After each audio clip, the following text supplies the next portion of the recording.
شام تک امام حسین علیہ السلام، ان کے ساتھی اور اہل بیت کے جوان شہید ہو چکے تھے۔ 11 محرم کی صبح یزیدی فوج نے شہداء کا جسموں پر گھوڑے دوڑائے۔ سب سے زیادہ امام حسین علیہ السلام کے جسم کو کچلا گیا۔ اہل بیت کے خیمے جلا دیے گئے۔ بی بی زینب سلام علیہا اور امام زین العابدین علیہ السلام نے اپنی باقیت رشتہ داروں کی حفاظت کی۔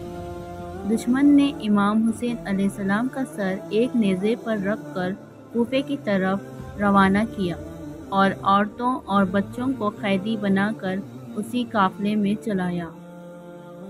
12 محرم کو اہل بیت کا قافلہ کربلا سے کوفے کی طرف لے جایا گیا۔ بی بی زینب سلام علیہا کے ہاتھوں میں رسی تھی۔ بی بی سکینہ سلام علیہا تھکی ہوئی چل رہی تھی۔ جہاں جہاں سے یہ قافلہ گزرتا لوگ روتے، لیکن کچھ لوگ تماشا بھی دیکھتے۔ بی بی زینب سلام علیہا نے ان سے کہا، تمہیں کیا لگتا ہے یہ کون لوگ ہیں؟ یہ نبی کے گھر کے لوگ ہیں۔ 13 محرم کو بنو اسد قبیلہ کربلا آیا۔ انہوں نے دیکھا کہ لاشیں بے کفن پڑی ہیں۔ امام سجاد علیہ السلام نے اپنے والد امام حسین علیہ السلام کا جسم پہچانا، قبر کھودی اور دفن کیا گیا۔ جناب حور جو پہلے یزیدی فوج میں تھے لیکن پھر حق کی طرف آئے، انہیں بھی عزت کے ساتھ دفن کیا گیا۔ 14 اور 15 محرم کوفہ میں دکھ بھرا منظر۔ اہل بیت کوفہ میں داخل ہوئے، لوگ سڑکوں پر جمع ہو گئے، لیکن بی بی زینب سلام علیہا نے انہیں الزام دیتے ہوئے کہا، روتے کیوں ہو؟ جب ہم سے وفا کا وقت تھا تم چپ رہے، آج ہمیں دیکھ کر آنسو کیوں بہا رہے ہو؟ ابن زیاد کے دربار میں بی بی زینب سلام علیہا نے بہادری سے جواب دیا، ہم نے اپنی قربانی دے کر دین کو زندہ رکھا، ہم ذلیل نہیں ہوئے، حق بلند ہوا ہے۔ 16 اور 18 محرم قیدی بنائے گئے۔ ان دنوں میں اہل بیت کو کوفہ کے قید خانے میں رکھا گیا۔ گرمی، پیاس، بھوک سب کچھ سہا گیا۔ بی بی سکینہ سلام علیہا رات رات بھر روتی رہتی، کہتی مجھے بابا کے پاس جانا ہے۔ بی بی زینب سلام علیہا نے ان کا سر سینے سے لگایا اور کہا، صبر کرو میری جان، حسین کے گھر میں صبر سب سے بڑا سلاح ہے۔ 19 اور 20 محرم شام کا سفر۔ اب یزید کا حکم آیا کہ اہل بیت کو شام بھیج دیا جائے۔ قافلہ پھر سے جلا دیا گیا اور سفر دوبارہ شروع ہوا۔ کوفے سے شام تک کا شام کے راستے میں لوگ جھوٹ سنتے کہ یہ باغی ہیں، دشمن قافلہ ہے، لیکن جہاں بھی امام زین العابدین علیہ السلام یا بی بی زینب سلام علیہا نے حق کی بات کی، لوگ سمجھنے لگے کہ ظلم ہوا ہے اور یہ نبی کے گھر کے لوگ ہیں۔ سفر غم شام کی طرف۔ اہل بیت کا قافلہ کوفے سے شام کی طرف روانہ ہوا۔ یہ سفر زیت الجناب اور ظلم کا آئینہ تھا۔ بنا حجاب کی عورتیں، رسی میں بندھے ہوئے امام زین العابدین علیہ السلام اور چھوٹی چھوٹی معصوم بیٹیاں جو بھوک اور پیاس سے بلک رہی تھیں۔ راستے بھر لوگ تماشا دیکھتے رہے، کچھ ہنس کر مزے لیتے اور کچھ روتے بھی۔ 22 محرم دلوں کو چیرتی آوازیں۔ 22 محرم کو جب ایک بستی سے گزرے تو ایک عورت نے دیکھا کہ ایک چھوٹی سی بچی روتے ہوئے کہہ رہی تھی، بابا مجھے پانی چاہیے۔ وہ عورت بی بی سکینہ سلام علیہا کے پاس آئی، پانی دینے لگی، لیکن فوجیوں نے منع کر دیا۔ امام سجاد علیہ السلام نے کہا، یہ پانی سکینہ کو دے دو، شاید یہ اس کی آخری پیاس ہو۔ 23 محرم شام نزدیک آتا ہے۔ راستے بھر یزیدی فوجیوں نے لوگوں کو بتایا کہ یہ لوگ باغی ہیں۔ یزید کے حکم پر جگہ جگہ اعلان ہوتا، یہ حسین کے گھر والے ہیں جو یزید کے خلاف اٹھے۔ لیکن کچھ بزرگ نے کہا، وہ حسین جن کا ہاتھ نبی صلی اللہ علیہ وسلم چوما کرتے تھے، اور لوگ حیران ہو گئے، دل بدلنے لگے۔ 24 محرم کو قافلہ شام کے دروازوں پر پہنچ گیا۔ شہر سجایا گیا تھا۔ لوگوں کا کہہ دیا، گیا تھا کہ فتح کی جشن منائیے، جبکہ اصل میں نبی کے گھر والوں کو ذلیل بنایا جا رہا تھا۔ بی بی زینب سلام علیہا نے دیکھا یہ شہر تو روشن ہے لیکن انسانیت اندھیروں میں ڈوبی ہے۔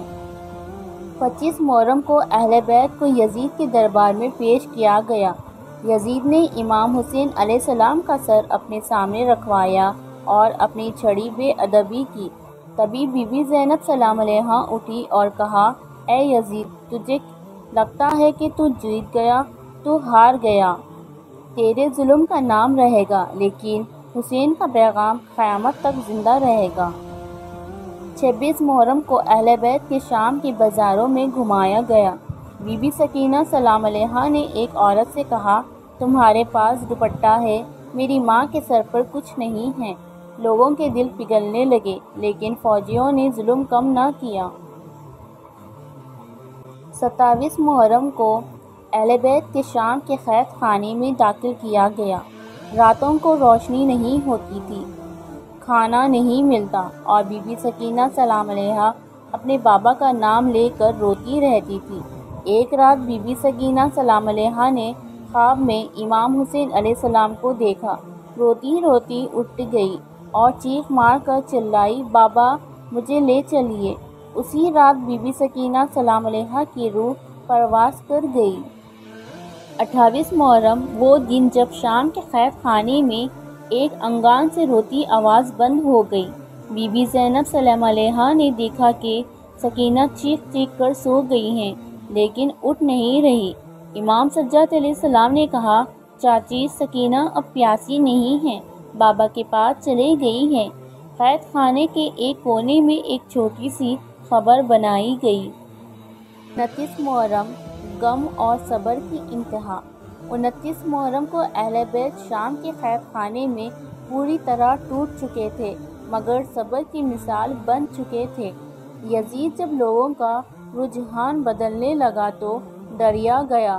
کچھ کے مطابق اس نے اہل بیت کو مدینہ واپس بھیجنے کا حکم دیا مگر ظلم کا نشان، پیاس کا زخم اور سکینہ کی قبر سب کچھ شام کی مٹی میں رہ گیا۔ 30 محرم 61 ہجری شام کے قید خانے میں اہل بیت کو قید ہوئے 20 دن سے زیادہ ہو چکے تھے۔ ہر دن غم کا نیا باب تھا۔ بی بی سکینہ سلام علیہا کی شہادت کو کچھ دن ہو چکے تھے۔ ان کی چھوٹی سی قبر قید خانے کے ایک کونے میں سب کو رلاتی تھی۔ بی بی زینب سلام علیہا روز اس قبر کے پاس بیٹھ کر دعا کرتی تھی، اے اللہ میرے بھائی کی قربانی، اس معصوم کی شہادت سب کچھ تیری رضا کے لیے تھا، بس اب ان ظلمتوں کا آخری پڑاؤ قریب کر دے۔ قید خانے میں نور کا اثر۔ اس دن کچھ روایت کے مطابق شام کے لوگوں کے دل بدلنے لگے۔ رات کے وقت قید خانے سے قرآن کی تلاوت اور عبادت کی آوازیں آتی تھیں۔ امام زین العابدین علیہ السلام نے ایک فوجدار سے کہا، کیا تم جانتے ہو جسے تم نے قید کیا ہے وہ رسول اللہ صلی اللہ علیہ وسلم کے گھر کے لوگ ہیں؟ وہ حیران رہ گیا۔ اس نے دیکھا کہ ان لوگوں کے چہروں پر نور ہے لیکن جسم زخمیوں سے بھرے ہوئے ہیں۔ یزید کا گمراہ فیصلہ۔ یزید نے دیکھا کہ لوگوں کے جذبہ بدل رہا ہے۔ شام کے لوگ بھی اب پوچھنے لگے تھے، یہ کون لوگ ہیں؟ یہ تو نبی کے اہل بیت ہیں، تو پھر ان کے ساتھ یہ ظلم کیوں ہوا؟ یزید نے سوچا کہ اگر انہیں اور زیادہ قید رکھا تو اس کی حکومت کے خلاف آواز اٹھانے لگے گی۔ اس نے مشورہ کیا کہ یا تو انہیں مار دیا جائے یا مدینہ لوٹایا جائے۔ بی بی زینب سلام علیہا کا صبر آخری امتحان۔ 30 محرم کا دن بی بی زینب سلام علیہا کے لیے بھی امتحان کا دن تھا۔ انہوں نے سکینہ کی قبر پر ہاتھ رکھا اور کہا، میری جان اب ہم واپس جانے والے ہیں لیکن تیرے بغیر۔ ان کی آنکھوں سے آنسوں کا سلسلہ رکتا ہی نہیں تھا۔ دین کو زندہ رکھنے والے اسی دن اہل بیت نے فیصلہ کیا کہ جہاں بھی جائیں کربلا کا پیغام پہنچائیں۔ امام سجاد علیہ السلام نے دعا میں کہا، اے اللہ ہمیں صبر دے اور کربلا کی حقیقت لوگوں تک پہنچانے کی ہمت عطا فرما۔